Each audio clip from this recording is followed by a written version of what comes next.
이라 여론조사 이야기 안 할 수 없는데 보통 이제 우리가 이런 게 있거든요. 왜 우리는 동작을에 집중하는가? 어제 송규 변호사가 송파을이에요. 배현진과 붙어요. 배현진 이전에는 민주당이었어요. 그런데 강남 3구가 있잖아요. 송파을하고 동작을이 서초구 바로 옆에 있거든. 협공을 하면 강남이 약해지는 거죠. 격전지에서 민주당이 이기면 나머지 민주당 우세 지역은 당연히 올라가는 거죠. 전체 선거운동 하는 것 같지만 선거에서 민주당이 한 번도 진 적이 없거나 여론조사가 계속 나오는 지역은 사실상 거의 이겨요. 잠만만 하지 않으면. 근데 접전지에서 이기면 민주당 승리가 온다는 의미에서 격전지 한번 보겠습니다. 이상식 후보 용인갑에서 이상식 43, 이원모 윤석열 최측근이요. 그 자생 한방병원 딸내미 사위 나토신 씨 나토신 씨 남편 30 양양자 4.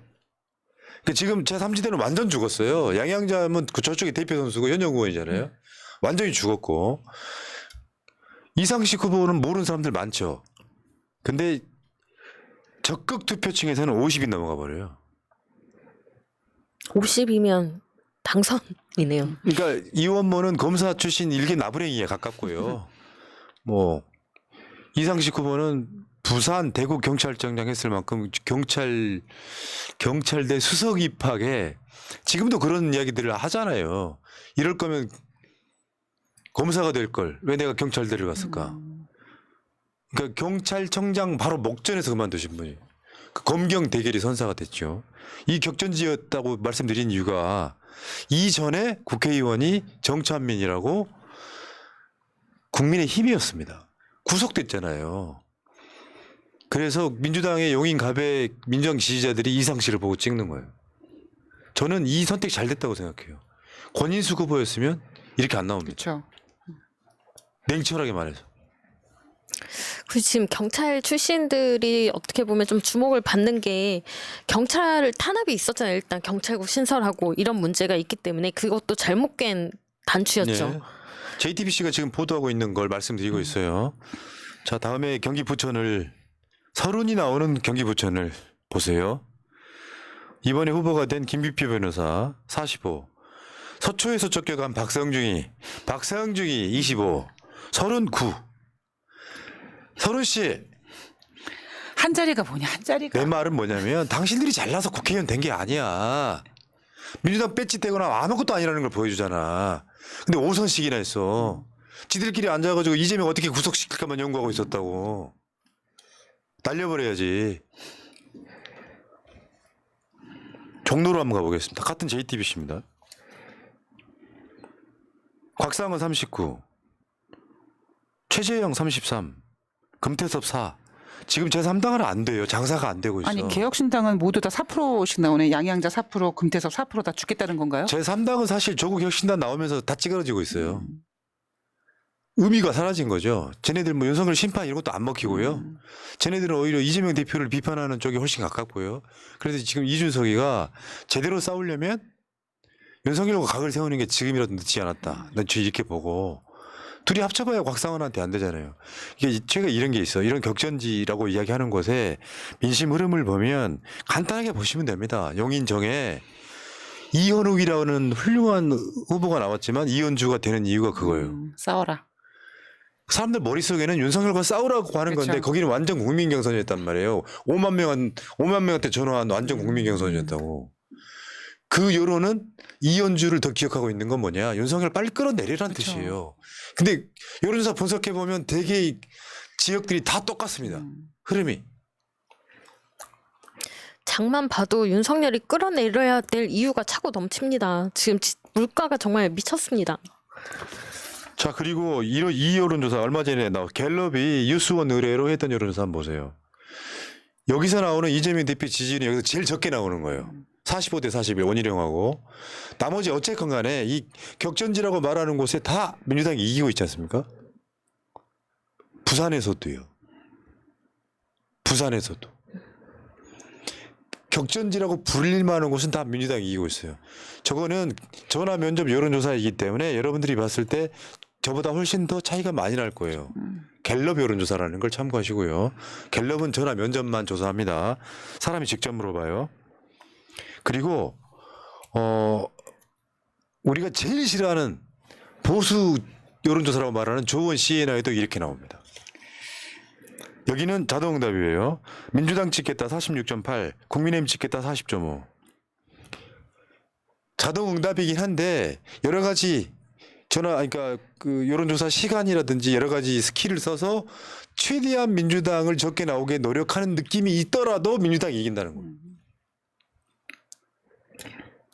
자만하라고 하는 소리 아니에요. 이제 사기를 살려도 됩니다. 그렇죠. 총선은 특히 바람이에요. 무조건 이긴다고 생각을 하고 적극적으로 이거 움직여야 돼요. 그렇죠. 우리가 움츠려 있으면 안 적극적으로 돼요. 움직이면 어떤 일이 벌어지냐면 저쪽에서 그러니까 격전지라고 불리는 것은 인천 계양 같은 이재명 대표님과 지금 원희룡 후보가 싸우는 곳 같은 경우에는 사실 아까 45에서 41 굉장히 적은 표였잖아요. 근데 실질적으로는 되게 크지 않습니까?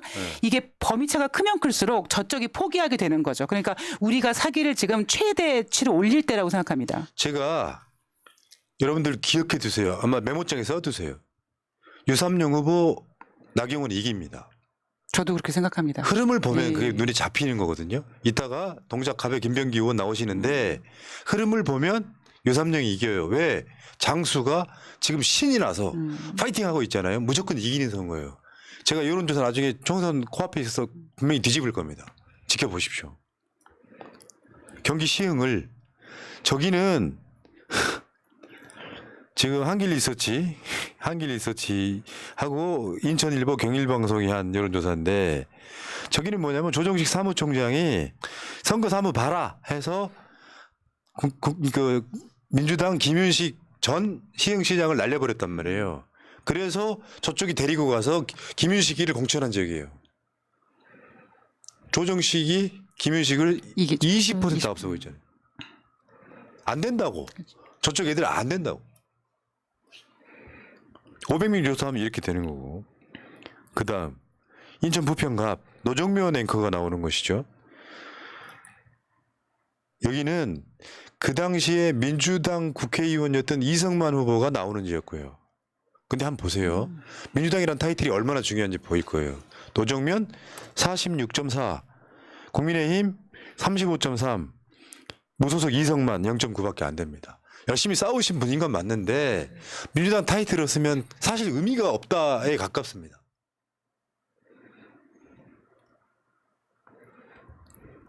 수원 정을 한번 가볼까요? 이번 공천의 최대 이변 중에 하나가 김준혁 교수였거든요. 3표 차이라는 얘기가 있을 정도로. 박광원 의원이 여기에 경선 승복하고 돕겠다고 해서 정말 고마웠던 바로 그 지역인데 이수정 교수를 오차 범위 아니지만 앞서고 있어요. 그러니까 이수정은 뭐 어쨌든 인지도가 있기 때문에 이 정도가 나오지만 지금 이제 본격적인 선거 운동 들어가면 좀 더 격차가 벌어질 거라고 생각이 듭니다. 일단 교수다운 발언을 한 적이 없고 계속해서 이상한 소리와 김건희 실드를 치고 있잖아요. 그래서 김건희가 나와야 됩니다. 우리의 총선을 위해서. 자, 국민의힘에서는 김태호를 지역구를 돌렸잖아요. 돌려막기 했잖아요. 김두관 의원은 그 자리에 있었던 거고. 여론조사 한번 보실까요?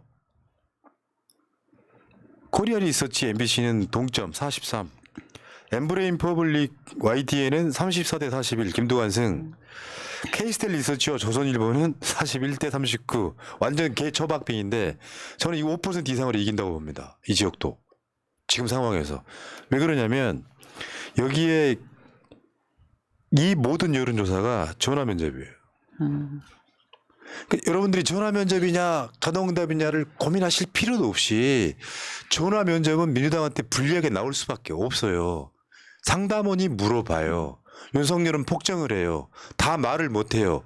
상담원들이 밤까지 남아도 조사 안 해요. 낮에만 조사합니다. 지금 코리아 리서치, 엠브레인 퍼블릭, K스테이트 리서치가 다 전화 면접 여론조사 기관이에요. 이 선거는 김두관 의원이 충실히만 잘하면 무조건 이기는 선거예요. 저런 애들 다 나가 떨어질 거예요. 김태호가 양산을 압니까? 그 지금 경남 지역의 분위기가 김두관 후보만 격전지고 다들 약간 유리한 위치에 있다라고 그 평가가 되고 있는데 그 바람이 바로 옆 동네에도 불게 되어 있죠. 그 같은 생활권에 있으니까. 쟤네들은 지금 뭐 저 공천을 여기저기 돌렸던 거 있잖아요. 그게 패착으로 지금 되고 있잖아요. 돌릴 거면은 그쪽에 있던 3선 이상 중진들을 수도권으로 올려야지. 왜 경상도에서 돌려? 그러면 그 지역에 준비하던 사람들 뭐가 되냐고. 그러니까 이건 전략도 뭐 또 아무것도 없는 선거예요. 김태우가 왜 굳이 양산에 와야 되냐고. 김태우는 경남지사까지 했고 할 만큼 해 처먹었으니까 차라리 수도권으로 올리는 게 낫지. 난 하태경이 그 중에 제일 존경스러워. 경선 결과가 이상하긴 하지만. 여러분 기억하십시오. 이채양명주. 이태원 참사, 최상병 순직 사건 수사 외압, 양평 고속도로 게이트, 명품백 수수, 주가 조작 의혹. 이채 양명주. 너무 많아서 5가지만 기억하자는 운동이에요. 너무 많아서.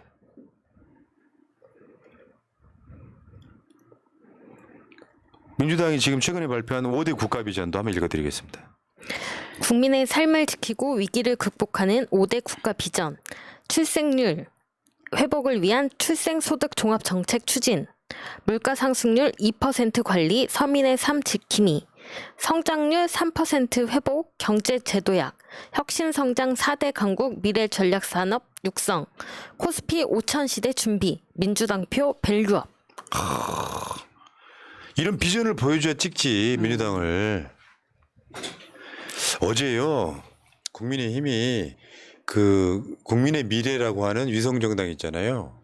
거기는 노골적으로 컨트롤하기 위해서 국민의힘 사무처 당직자를 당대표로 임명을 했어요. 그래서 어저께 국민의힘이 무려 국회의원 8명을 제명했어. 보낸다고. 잘못한 것도 없는데 제명이 근데 됐습니다. 제명한 이유가 뭔지 알아요? 이건 여러분들이 꼭 아셔야 돼요. 이건 일생일대의 코미디 같은 거예요. 징계사유 한번 읽어봐요. 국민의 힘이 아닌 국민의 미래의 당원 및 정강 정책에 동의하며 국민의 힘이 아닌 국민의 미래당을 위해 활동함. 윤리비 규정 제20조 징계사유 제2호에 해당. 쇼하는 거죠. 아니 국민의 미래를 위해서 활동한 적이 없는데 징계시켜놓고 이미 소급해가지고 징계시켜놓고 야 활동할 너들은 거지. 국민의 미래를 위해서 활동했기 때문에 제명한다. 왜냐하면 제명에 징계사유가 있어야 되거든요. 그러니까 짜고 치는 고스톱을 하고 있는 거죠. 야, 이게 뭐 이런 정당이 대한민국의 공당이라는 게 너무 웃긴 거예요, 지금. 아니, 대체적으로 솔직하게 말하는 게 낫지 않아? 그렇죠. 어차피 위성정당 만든 거 다 아는데. 어처구니 이가 없습니다. 자, 여기까지 두 분 고생하셨고요. 최강병기 나오시기 때문에. 자, 두 분 고생하셨고, 이따가 한 40분 후에 다시 뵐게요, 여러분은. 자, 수고하셨습니다. 고맙습니다. 감사합니다.